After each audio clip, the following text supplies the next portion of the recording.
Bonsoir à tous. À la veille de l'élection présidentielle au Niger, éclairage sur la situation de la petite communauté chrétienne de ce pays, parmi les plus pauvres au monde. Nous en parlerons avec notre invité, le père Augustin Christophe, qui est prêtre rédemptoriste nigérien.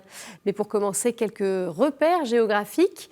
Ce pays sahélien d'Afrique de l'Ouest est voisin du Mali, de la Libye et du Nigeria. Le Niger compte 23 millions d'habitants. Sa capitale est Niamey.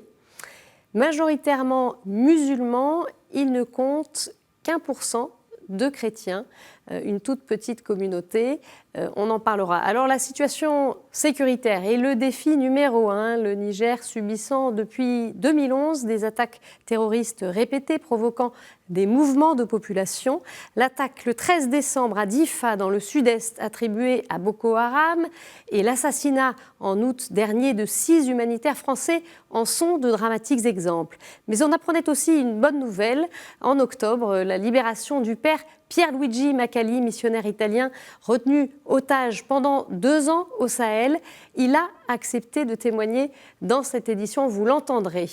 Alors, Père Augustin Christophe, un grand merci d'être avec nous. Vous nous avez rejoint depuis Colmar, où vous êtes recteur du sanctuaire Notre-Dame des Trois Épis, qui est le premier lieu d'apparition mariale en France qui a été reconnu par l'Église. Quelques mots pour vous présenter. Donc, vous avez été ordonné en 2007 au Niger. Donc, vous avez d'abord travaillé dans le centre du pays, dans le diocèse de Maradi, dans un village minier en milieu touareg. Puis à Niamey, la capitale, où vous avez été curé de paroisse et également aumônier de prison. Et vous êtes en France donc depuis 2017. Alors on va parler avec vous évidemment de ces différentes missions. On va parler de ce que vivent les chrétiens du Niger, du défi sécuritaire aussi qui est un gros sujet chez vous.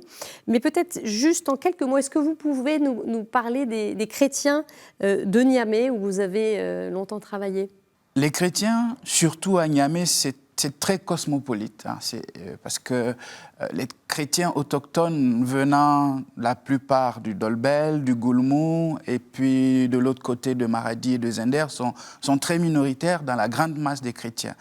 Qui, eux, viennent essentiellement du Bénin, du Togo, de la Côte d'Ivoire, du Nigeria. Parce Ce sont surtout des migrants. Des migrants, voilà, qui sont à Niamey pour une raison ou pour une autre et qui sont dans les communautés, les différentes paroisses de la ville.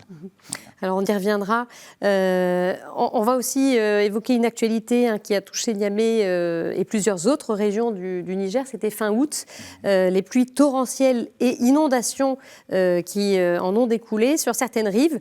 Le fleuve Niger qui est sorti de son lit, provoquant d'importants dégâts. On va voir quelques chiffres. Il y a eu 65 décès, plus de 330 000 sinistrés et également la destruction de 34 000 habitations, donc évidemment de gros dégâts. On se rappelle que l'archevêque de Niamey, Monseigneur Lompo, avait appelé à la solidarité. On sait que l'Église a été très mobilisée, Caritas aussi. Oui. Aujourd'hui, alors, quelques mois plus tard, comment est-ce que le Niger se relève ? Alors, tout doucement, le Niger se relève tout doucement et les gens ont recommencé à construire leurs habitations. L'Église du Niger a contribué un peu à aider la population dans les 2 diocèses. À ma connaissance, il y a eu 1200 familles qui ont été aidées par Caritas Niger, la CADEV, en vivres, en vêtements et puis en produits de première nécessité. Et actuellement, vraiment, tout doucement, les eaux s'étant retirées, les gens ont recommencé à reconstruire ce qui a été détruit par l'eau. Alors, il y a un phénomène climatique derrière ces phénomènes qui... Alors, il faut savoir qu'avec justement cette histoire de climat, non, il y a eu un changement climatique énorme au Sahel. Les pluies duraient normalement de fin mars jusqu'en fin août. Et là, il y a eu un décalement. Les premières grosses pluies arrivent actuellement en fin juin ou début juillet et ça traîne jusqu'en fin septembre ou début octobre. Et quand la pluie arrive actuellement, elle arrive avec une telle intensité que le sol n'a plus la capacité d'absorber l'eau qui tombe. D'accord. Ouais. Alors, on va revenir sur, évidemment, la situation sécuritaire qui touche votre pays. On le sait, de plus en plus visé par des attaques terroristes. Alors, tout le Niger, si on regarde une carte, se trouve en zone rouge. Le nord, l'est, l'ouest, à la frontière Mali-Burkina Faso. Qu'est-ce que vous pouvez nous dire sur les paroisses, justement, dans ces zones sensibles, ces zones où il y a eu des violences? Comment ça se passe? Alors, les paroisses continuent à fonctionner, mais sans... Enfin, je ne peux pas dire qu'il n'y a pas de prêtres. Il y a quand même une équipe de 3 prêtres qui a été nommée par Monseigneur Lampo début septembre pour gérer les 5 paroisses qui sont dans ces zones très, très difficiles. Et actuellement, ce que font les prêtres, c'est qu'ils regroupent les chrétiens par grands centres. Donc, il y a 3 grands pôles où tous les dimanches, ils peuvent aller célébrer. Le problème, c'est que l'État a interdit dans ces zones-là la circulation à moto, puisqu'on sait que les djihadistes vont à moto, alors que la moto, c'est la voiture, disons, des prêtres là-bas, le moyen de transport le plus courant, qui permettait aux pères d'aller dans les zones très reculées, dans les petits villages. Mais sur place, ils ont des animateurs, ce qu'on appelle les coopérateurs pastorales, là, sur place, qui font de la catéchèse, qui font de l'alphabétisation et qui continuent un peu la mission. Mais le danger, justement, c'est qu'il n'y a pas de suivi, n'est-ce pas? Et donc, les pères n'arrivent pas à savoir exactement qu'est-ce qui est enseigné. Est-ce que c'est dans la droite ligne de ce que l'Église veut qu'il y ait enseigné? Donc, c'est très difficile et ils sont obligés d'aller le matin, célébrer la messe et de partir tout de suite. Ils ne peuvent pas rester sur place? Non, ils ne peuvent pas rester longtemps sur place parce que les djihadistes sont confondus dans la population, malheureusement, et un prêtre qui resterait sur place longtemps, ça peut attirer l'œil. Quand il y a un regroupement, par exemple, pour les activités de la mèche ou bien des femmes, c'est un regroupement, ça peut attirer l'œil et c'est très, très dangereux. Et c'est dangereux et ils peuvent être pris pour cible. Voilà. Et des cibles, justement, on pense évidemment au père Pierluigi Macali. Il a été libéré, alors c'était le 8 octobre, même jour que la libération de l'otage française Sophie Petronin. Pierluigi Macali, missionnaire italien, qui a été otage pendant plus de 2 ans au Sahel. Il avait travaillé depuis 11 ans au Niger. Alors très sollicité depuis sa libération, eh bien, le père Macali a tout de même accepté de nous porter un témoignage. On l'écoute. J'étais très surveillé au départ. Pendant 17 jours, ils m'ont pris en moto. Ils m'ont fait traverser le Burkina. Je suis arrivé au Mali. Et je n'oublierai pas, le 5 octobre 2018, j'étais enchaîné à un arbre, nuit et jour, pendant 22 jours. Ma cheville dans un bout d'une chaîne et l'autre bout de la chaîne autour d'un arbre. Après, j'ai été pris en consigne par un autre groupe, les Arabes du Mali, qui m'ont conduit en voiture dans le désert des dunes des sables du Sahara. Et le désert était ma prison. Là, je n'avais pas de chaîne. Mais pendant plus ou moins 1 année, j'ai été après conduit dans un autre désert des pierres. J'ai appris après que c'était la région de Kidal. Et là, j'étais encore enchaîné la nuit. J'ai crié à Dieu ma douleur. Jusqu'à quand m'oublieras-tu? Et je m'accrochais aux paroles de Jésus en croix. Lui aussi, il a crié, Père, pourquoi m'as-tu abandonné? Vous savez, quand on est dans la douleur, les mots ne sont pas appropriés. On crie ou on pleure. Et moi, j'ai prié avec des larmes. Mais je n'étais pas désespéré.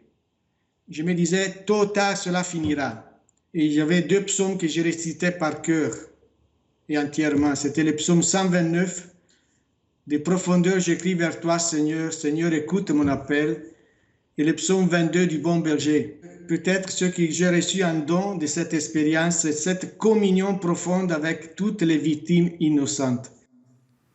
Voilà, Père, un témoignage très fort du Père Makali que vous connaissez. Oui, avec qui j'ai eu à travailler un peu par rapport aux prisons. On se connaît, on était dans le même presbytérium, n'est-ce pas, celui du diocèse de Niamey, donc on se rencontrait assez fréquemment et il m'est arrivé d'aller l'une ou l'autre fois à Bomanga, dans sa paroisse, où il a été enlevé malheureusement. Ouais. Dans sa détention, j'imagine que vous avez beaucoup prié pour lui. Ça a dû être un temps d'incertitude et d'inquiétude. Un temps très très fort. D'ailleurs, je salue son courage, parce que ce n'est pas évident de vivre dans le désert. J'en connais quelque chose, ayant vécu au moins 4 ans dans le centre du Niger. La communauté nigérienne a beaucoup prié pour lui. Et tous les jours, quand il y avait une célébration, on avait écrit une petite prière qu'on récitait à Dieu pour pouvoir permettre sa libération. D'accord, une prière qui a porté du fruit alors. Porté du fruit, oui. Avec une libération qui a dû vous rendre évidemment très heureux, très heureux parce que c'est pas évident. Malheureusement, il y a encore un prêtre qui est détenu, celui du Burkina, qui a été enlevé presque au même moment que le Père Makali. Mais pour lui, je suis très heureux qu'il puisse retrouver sa famille humaine, qu'il puisse retrouver aussi sa famille ecclésiale et voilà, qu'il puisse enfin respirer la liberté. Et je prie pour toutes les personnes qui sont encore détenues par les djihadistes à travers le monde. Quel regard finalement vous portez d'un peu plus loin, d'ici, sur les violences qui frappent votre pays, sur des histoires comme celle qu'a vécue le Père Makali? C'est très dommage. C'est très dommage parce que j'ai vu l'évolution du djihadisme, si on peut l'appeler comme ça. Vous avez vu le pays dériver vers ça? Pas le pays en tant que tel, mais... En être la victime. Oui, en être la victime parce qu'à un moment donné, il y a eu, disons-le, un laisser-aller quand ces courants islamistes ont commencé à venir. Je peux vous dire que il est arrivé un moment où moi, si j'allais par exemple au marché pour faire mes emplettes et que j'avais ma croix, on ne me servait pas. Simplement parce que j'avais ma croix. Mais au début, ce n'était pas comme ça. Mes amis d'enfance, c'est des Nigériens, c'est des musulmans avec qui on a joué ensemble, avec qui, jusqu'à aujourd'hui, on grandit. Mais il y a eu ce courant-là qui est rentré très fort. Qui a infiltré. Exactement. Et des gens qui se sont fait prendre et embrigader là-dedans. Exactement. Et c'est ça. Aujourd'hui, je sais que les jeunes qui sont désœuvrés et tout, ils sont la cible la plus facile. Hein. Et on va parler justement de cette jeunesse désœuvrée nigérienne. On va écouter tout de suite Monseigneur Laurent Lompo, archevêque de Niamey, la capitale. On en parle juste après. Ce que nous avons fait, nous continuons de faire, c'est d'abord le dialogue interreligieux qui permet d'abord de nous montrer que ce phénomène n'est pas lié à un phénomène islamique. Nous, en tant que religieux, nous montrons que ce n'est pas un phénomène qui est lié à l'islam, mais c'est un phénomène qui est lié à une interprétation de ce Coran. Et il y a un élément central quand même de ce sens, c'est la pauvreté aussi qui amène ça. Hein. Parce que les gens ne savent pas, la plupart des gens qui s'enrôlent, ils sont là, ils n'ont rien, ils n'ont pas d'avenir, et c'est plus facile d'enrôler des jeunes dans ce sens qui vivent, qui n'arrivent pas à assurer le quotidien, et quand ils voient que ces personnes sont capables de leur apporter quelque chose du point de vue économique, ils s'enrôlent. Le fait que les gens n'ont pas à manger, le fait que la situation économique devient très difficile, donc c'est plus facile d'enrôler surtout la jeunesse. Pour nous, c'est une inquiétude. Il faut qu'il y ait une volonté politique au niveau de nos pays pour pouvoir dire que devons-nous faire pour la jeunesse si cette jeunesse n'est pas encadrée, si cette jeunesse n'a pas du travail, si cette jeunesse est laissée à elle-même, le phénomène va s'empirer. Voilà, Monseigneur Lompo qui souligne la nécessité d'une volonté politique. C'est ça qui manque aujourd'hui au Niger, une volonté de sortir cette jeunesse du chômage, de la pauvreté. Alors, la population nigérienne, elle est très très jeune. Je n'ai plus les pourcentages en tête, mais elle est très forte démographie. Et puis très forte aussi. Malheureusement, le Niger, quand vous voyez la carte, elle est à 3/4 désertique. Et la seule bande au sud qui est irriguée, qui a une saison des pluies à peu près stable, elle ne suffit pas pour tout le monde. Et les pluies incertains aussi contribuent. Alors, vous avez l'agro-pastorale qui est complètement morte. Malheureusement, il n'y a pas une politique qui accompagne ce manque-là et cette dégradation socio-politico-agricole. Pour quelles raisons, selon vous, Père? C'est une volonté politique. Qui n'est pas là. Qui n'est pas là. Il y a quelque chose qui se fait, mais ce n'est pas suffisant, ce n'est pas assez fort. Malheureusement, il y a beaucoup d'immigration. Il y a beaucoup de jeunes des villages qui vont en Côte d'Ivoire, qui vont au Bénin, qui vont pour trouver un petit travail, pour pouvoir subvenir aux besoins de leurs familles qui sont restées sur place, quoi. Et malheureusement, j'ai connu quelques-uns comme ça qui ont dû partir parce que, qui m'ont dit, mon père, on va faire comment ? La pluie, ça ne vient pas, nos bêtes sont en train de mourir, mais il faut aller chercher pour nourrir. Et il n'y a pas de politique d'accompagnement de ces jeunes-là, il n'y en a pas. Donc cette tentation de rejoindre effectivement des groupes djihadistes parce qu'il y a un appât, il y a un gain facile. Il y a un gain facile, il y a un gain très très facile. Et ils en profitent énormément, ces mouvements-là. Ils viennent dans une ville ou dans un village, ils trouvent les jeunes assis à longueur de journée, commencent à parler avec, et puis ils leur proposent, écoutez, nous, on est prêts à vous donner ça ou ça en matériel ou en moyens financiers, si vous embrassez notre cause.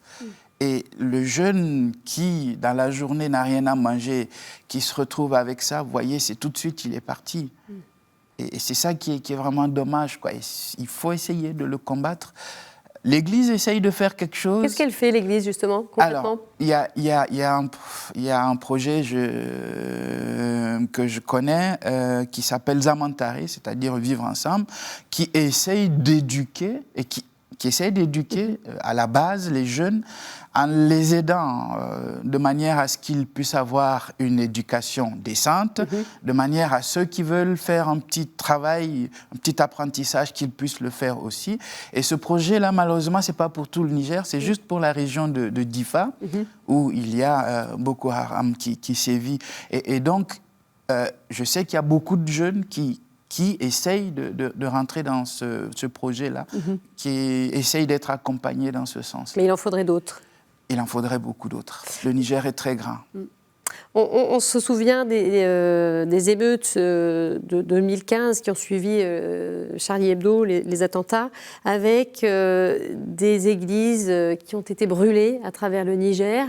5 ans plus tard, comment les choses ont évolué ? Alors, toutes les églises pratiquement ont été reconstruites à aujourd'hui et disons que le chrétien nigérien a pardonné, hein, mais n'a pas oublié. Le chrétien nigérien a pardonné, mais n'a pas oublié. Et la cohabitation, elle est toujours ce qu'elle a été. La porte du chrétien est toujours ouverte. Et il y a un dialogue qui se fait. Il y a même un projet qui essaye justement de promouvoir le dialogue islamo-chrétien. Et ça marche très bien. Ça marche. Un projet au niveau national, des représentants oui. officiels. Vous avez dû le voir. J'ai vu les images avec Monseigneur et les grands imams. Voilà. Donc il y a quelque chose qui se fait. Et d'ailleurs, après les émeutes, on a eu les excuses de ces grands imams-là, quoi. Ces violences-là, elles n'ont pas entaché les relations, cette coexistence qui était une bonne coexistence. Oui, non, pas du tout, pas du tout. Elles n'ont pas, non, contrairement à ce qui se serait fait ailleurs, peut-être. Non, elles n'ont pas du tout entaché. Et moi, il y a l'imam du quartier de l'aéroport qui m'a dit, mais on vous a fait du mal et vous continuez à nous aider. Vous voyez, voilà. On est toujours là, on est avec eux, ils sont avec nous, voilà, on est ensemble. Alors, vous avez aussi, Père, travaillé dans des prisons, à Niamey et Kolo. En quelques mots, à quoi ressemble une prison au Niger ?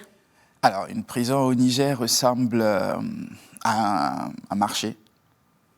Un marché, vous voyez, ou à une grande surface, si vous voulez, avec beaucoup de monde. Oui.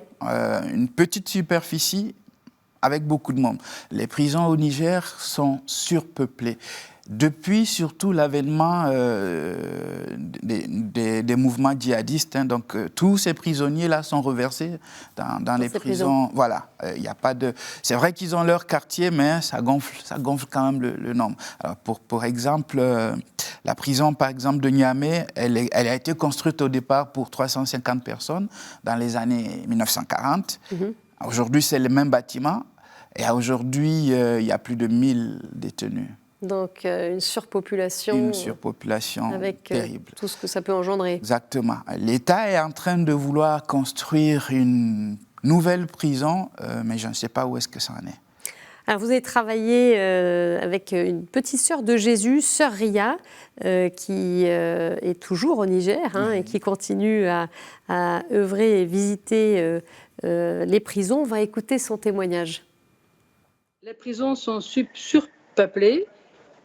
Et nous sommes présents dans plusieurs prisons ici, à Niamey et à Kolo. Il y a une grande population entassée, assez importante. Et nous sommes là en tant que mission catholique. Nous devons être là où il y a tant de souffrances, là où il y a des fractures. Et là, la mission veut vraiment être une présence d'église. On veut vraiment être pour tout le monde, chrétiens, musulmans. On ne veut pas faire de différence. Et surtout, une présence d'écoute. Et il y a beaucoup de souffrance. Mais nous sommes là au nom de l'église. Et on veut être un peu de tendresse et d'amour dans ce lieu où il y a beaucoup de solitude et beaucoup de souffrance. Alors l'évêque célébrera dans quelques jours une messe de Noël. Il y en a une également à Pâques. Il y a d'autres temps aussi de prière oui. dans l'année. C'est un moment fort, j'imagine. Oui, c'est un moment très très fort où il n'y a pas que les chrétiens qui viennent à cette messe-là. C'est vraiment toute la prison, ceux qui ont le droit, ceux qui ont le droit d'y venir, ils viennent, et c'est vraiment un moment de partage extraordinaire où il y a l'évêque qui célèbre sa messe, mais une messe vraiment participative pour tous ceux qui sont là, chrétiens comme musulmans, puis Jésus qui vient au milieu d'eux, avec des symboles parfois très très très forts. Qu'est-ce qui vous reste en mémoire, vous, Père, de cette période-là, quand vous avez été aumônier? Alors, beaucoup de choses. Il y a eu des rencontres extraordinaires. Je ne l'ai jamais dit, mais bon, il y a eu ce régisseur-là, musulman de son état, qui m'a demandé un jour une Bible, je ne savais pas pourquoi, et au fil de nos rencontres, il m'a dit, mon père, tu sais, je prie le « Je vous salue Marie ». Ah bon? Parce que quand j'étais enfant, j'ai fait une école catholique où il y avait des sœurs, et il y avait cette prière-là, et il m'a dit, ça marche. C'est très beau comme témoignage, et moi ça m'est resté, et ça me fait dire que le travail qu'on fait, il est quand même reconnu, et l'Esprit Saint est agissant. On sème une graine et on la laisse pousser par l'Esprit Saint. Peut-être un mot en forme de prière aussi pour la petite communauté chrétienne du Niger, comme ça, qui travaille aussi sur place. Alors, oui, une petite... Avec ses défis. Mot. Oui, je sais qu'ils ne vont jamais baisser les bras, et je sais que le Seigneur les aidera toujours à aller de l'avant, quel que soit ce qu'ils vivent, quel que soit ce qu'ils travaillent, qu'ils traversent plutôt, excusez-moi. Voilà. Merci beaucoup, Père Augustin Christophe, pour ce témoignage sur le Niger. Évidemment, on va poursuivre notre suivi. On va continuer à voir ce qui se passe dans votre pays. Et place tout de suite à quelques autres actualités dans le monde.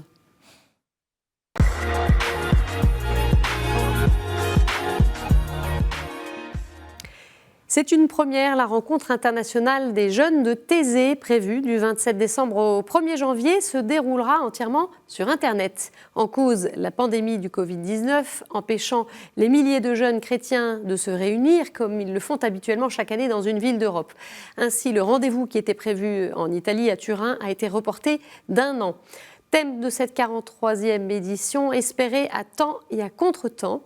Frère Jean-Marie, l'un des organisateurs de cette rencontre, nous en explique le principe. C'est vrai que c'est pas une rencontre, ce sera pas une rencontre corps à corps où les gens se rencontrent vraiment, véritablement, mais quand même, tout se passera grâce aux connexions Internet qui sont possibles et puis aux technologies qui Zoom, entre autres, et qui permettent quand même des personnes de se retrouver. Oui, c'est vrai. D'une part, il y aura la prière, retransmise en direct depuis l'église ici, à midi et soir, que c'est possible de s'inscrire en individuel ou en petit groupe. Le matin sera un temps de réflexion plutôt biblique, thématique, et puis l'après-midi, un choix de 2 ateliers. Au Nigeria, après l'enlèvement de 330 lycéens, l'archevêque d'Abuja critique le gouvernement. Dans un long message publié sur sa page Facebook, Monseigneur Ignatius Kaigama dénonce l'incapacité de l'État à protéger la vie et les biens de ses citoyens. Le 11 décembre, une centaine d'hommes armés ont attaqué un lycée de Kankara dans l'état de Katsina au nord du Nigeria. Des centaines d'élèves ont pu s'échapper, mais au moins 330 des 839 résidents de cet internat sont portés disparus. Un enlèvement revendiqué quelques jours plus tard par le groupe Boko Haram. L'Église du Nigeria n'hésite pas à dénoncer ce fiasco sécuritaire. En 2018, elle avait exigé à 2 reprises la démission du chef de l'État nigérian Muhammadu Buhari. Émotion chez les chrétiens du Maroc après le décès des suites du Covid-19 de 2 franciscaines missionnaires de Marie les 3 et 13 décembre. La petite église de ce pays du Maghreb a été durement éprouvée par la pandémie, comme l'explique le cardinal Cristobal López Romero, archevêque de Rabat. La Covid-19 nous a frappé de plein fouet parce qu'il y a eu 10 religieuses atteintes du virus et 9 religieux et prêtres aussi. Heureusement, tous les autres, à part ces 2 sœurs qui sont décédées, tous les autres sont déjà guéris ou en pratiquement sortant de la maladie. Mais cela nous a frappé très fort et nous a impressionnés parce que pendant la première vague de la Covid, nous étions complètement épargnés. Il faut dire aussi qu'il y a eu un autre décès d'un laïc chrétien très engagé à la paroisse de Marrakech. Voilà, c'est la fin de cette édition. Vous pouvez la retrouver sur notre site et nos réseaux sociaux. Je vous souhaite une très belle semaine et bien sûr de très belles fêtes de Noël. À très bientôt sur KTO. Au revoir.